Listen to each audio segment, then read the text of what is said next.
just coming back to your genie example, and I thought that was a fantastic metaphor, something that I've actually been looking for in terms of this workshop that I'm about to deliver, because it epitomizes, this propensity that we have to ask for small things, right? You're saying about getting the genie to clean the windows, sweep up the leaves.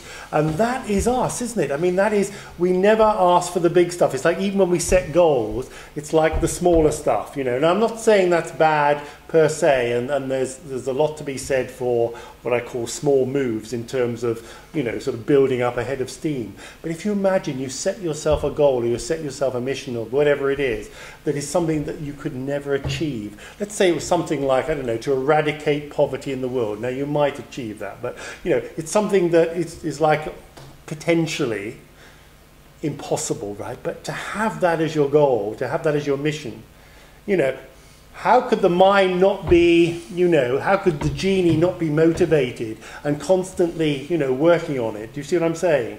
And that's that example that you gave, I thought was fantastic for that. Yeah, having a good mission, I think is really important for people. For a lot of us, I think that it helps in several ways. One, it kind of gives us a sense of belonging, a sense of purpose. And also, it helps to our sense of identity. Makes us feel that our life is worthwhile. Yes. And that all the struggles and things, and just the aging process and ultimately demise isn't for nothing. Yes. Which is all helpful. It's not necessarily the most spiritual, it's still an ego-based. True. And it's still kind of true. Stuck in, I'm trying to make what I understand as a temporary material life seem more purposeful and meaniful and valuable. Yes. I think we can go beyond even that, because even to try and if that's let's put it this way, if that's our motivation for doing good things, well, at least we're doing good things. Yes.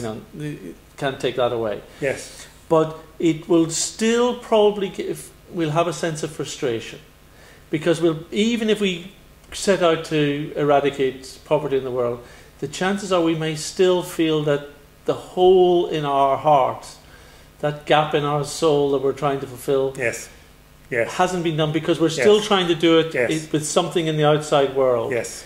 We're still kind of either looking for the respect or the achievement or something outside of ourselves, rather than filling our hearts and the hole in our hearts from within. Yes. From the glow, and the quality of our own spiritual vibration. Totally agree.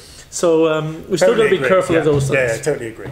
And in fact, you're absolutely right. And I should have qualified it by saying, based on what we said earlier, that it must still come from the soul, whatever it is. I just gave that as an example. It just came off the top of my head. But I think this is really important. I really do. And it's like, if we can get to this place, whether it's through meditation or whatever technique it might be, to connect in a way that is soulful, is soulful, to measure, if you like, not measure, that's the wrong word, to conduct ourselves from that place, because bypassing the mind is bypassing the ego. The mind and the ego are, the same thing effectively. So, certainly related. Well, subject to further and better particulars. But, it's more definition. Better definition. But let's assume that. Yeah. For practical purposes, you're right. For practical purposes, and so there is that element. But I think where perhaps you and I can be more, if you like, empowering and helpful, to others maybe, is to, convey this message in such a way that people can actually, connect not only with the message, but also see and have a better idea of how it might work in practice and how they can actually access that place, to get that congruency, to get that, source material, if you like, rather than, I think it's a good idea and I'll eradicate poverty, as you say, because of the, the ego potential involved. Yeah, I mean, the responsibility then comes down to us as individuals. And this is for everyone. Yes. somehow or other to be at one with our soul. Yes. To actually have a sense of, spiritual enlightenment to some degree. It's just spiritual focus then? It's spiritual focus, and to actually feel whole as a spiritual being. Now, but how do you do that? It's like the glass of water, you know. We can be spiritually whole, meaning that it's filled to the brim here, like this one. I'm going to spill it everywhere now. Yeah.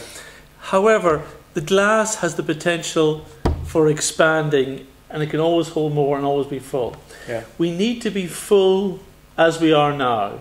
That doesn't mean that we have achieved the full potential for being fuller and fuller. Okay, so full in what sense? Where is the fullness coming from? The fullness, actually, I think each one of us has the opportunity to appreciate, that I am a spiritual being. Yes.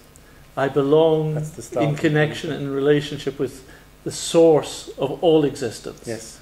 Now, after that, you might get into the world of definitions and what that means.